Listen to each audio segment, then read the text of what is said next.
Okay, so this is 3 top techniques that I use to help the children when it comes to show term and within the theatre and things like that. And it will also make your life a lot easier when it comes to show time.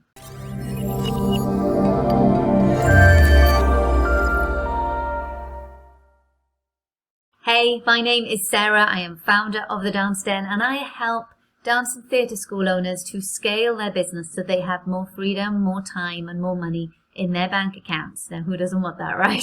Okay.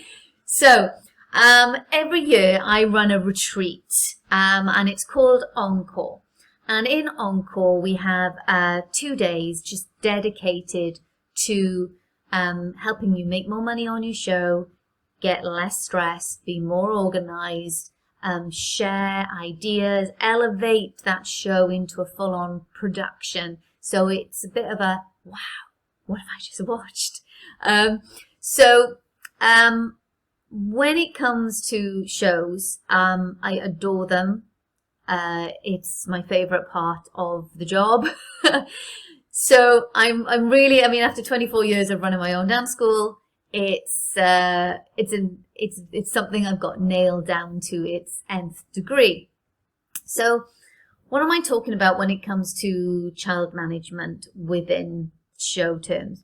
Well, what I mean is like teaching certain techniques within class time so that when you get to the theatre and you're in a strange environment and the children don't quite know where they're going, potentially, especially if you're in a new theatre, your chaperones won't know exactly where to stand or what to do or what wing to use. I use these 3 techniques within class time and train up not only the children, but any of the assistants. And then when it comes closer to the time, I actually train the chaperone so that everybody knows what they're doing. And why do I do this? I do this because it means that when you actually get into the theatre, you as the producer of your show is, the buck stops with you. Everything falls on your shoulders, okay? And when I do my Encore retreat, I'm always teaching people, I'm like, your aim when it comes to show time is that you don't have a job. And they look at me crazy and they go, what do you mean I don't have a job? I'm like, because you should have delegated everything out or got everybody to the point where they know what they're doing. Children, assistants, chaperones, teachers, the works. This is all done in advance so that when you get to the theatre, right, the children know which wing they're going in. The chaperones will have even if it's a piece of paper with the children's running order, when they go on and when they go off. So you don't get the whole, Sarah, can I just double check, which wing are they in? That's like a minute of your time. And when you get to the theatre and you've got technicians who are on the clock, that's important. You multiply that by 20 classes or 20 dancers. Suddenly, that's 20 minutes of your time of you going, oh, they're in the middle wing. No, you can move on from there, they need to go there. By the time you've moved a group of 20 children from one wing to the next, that's 5 minutes. Plus, it's everybody coming to you all the time, and you don't really want that when you're in that theatre setting. Your job should solely be, I like that light, but can you make that a different colour, please? I prefer that one, thank you very much. Do you know what I mean? Or being top end of, right, Sarah, we've got a problem. We've tried this, we've tried that. This isn't working. What do you think? Okay. Then they come to you. Do you know what I mean? So this is about trying to make you jobless when it gets to the theatre. And these are 3 tips that will help you get that. So one of the things that I always do is elephant counting. Now, I don't know if you've come across this before. 1 elephant, 2 elephants, 3 elephants. That's it.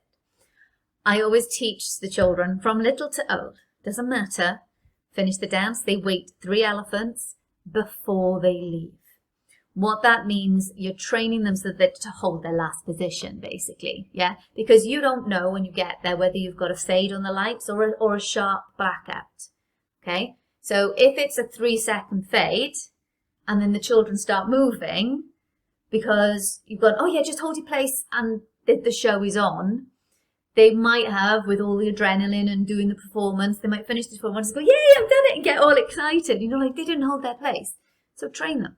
Train them so that they know it. So that you teach them to go, hold 3 elephants. Yeah, and then they can leave. Okay? Tip number 2 is to rehearse your ons and off. This is why a meeting in the theatre is so crucial, either 1 or even 2 of them, okay? Because you need to know exactly how many wings there are. And know if there's 3 or 4 or 5, because then you can train those children from little to old, yeah, to go, you're in the middle wing, or you're in the top wing, you're in the bottom wing, yeah? If it helps, put chairs or masking tape or electrical tape is a famous one for me. I've always got reams of it in my bag because it comes off easy and doesn't affect the floor. So you mark it out and you go and even put numbers on it. We did that on our last show and it worked really well. So this was wing 1, 2 and 3 rather than downstage, midstage, upstage. So that you can say you're in wing 1. The kids look and they go, oh, there's number 1. That's the one I'm in. So when they get to the theatre, you label up the floor again, 1, 2, 3, exactly the same. So the kids come to the side of the stage and they're not standing there going, which one do we go in? They go, we know we're in 1, we go here. On the chaperone's details, it's like they are in wing 1. Chaperone goes, there's wing 1, go. It just makes for an easier, less stressful, more manageable show backstage, okay? Tip 3, I've actually sort of said it already, and that is electrical tape in all colours. Literally all colours. If you saw our stage, it's like a cacophony of colours all over the floor from all the amount of electrical tape, okay? Whether that is to where the little ones stand, whether that is to where certain specials are, the lighting specials. But the tip to this is to use the same colour and the same marking in class for a couple of weeks beforehand.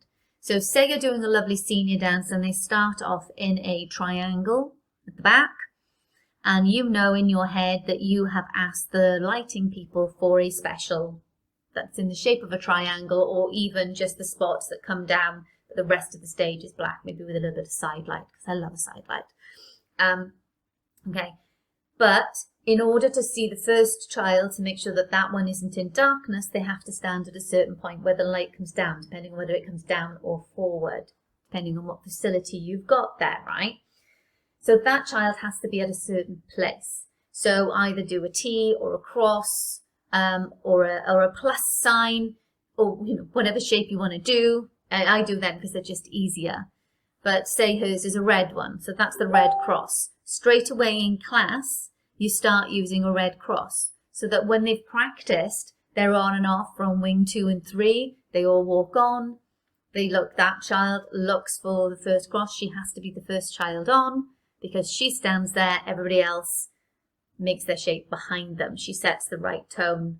Rather than have the whole, oh, she starts here and then realizes she's in the wrong place and then has to try and push everybody back. You know what I mean? So you organize it so that it's all practiced in advance. So the crosses on the floor, the numbers on the floor, so they know what wings they are, and all the elephant counting. It means when you get to that theatre, things will be so much smoother for you. All right? I hope that has helped. And if you want more information about my encore, then please, I will drop the link in below. Please click on, jump onto my website, DM me if you want, and ask any questions. I would love to see you there. Take care.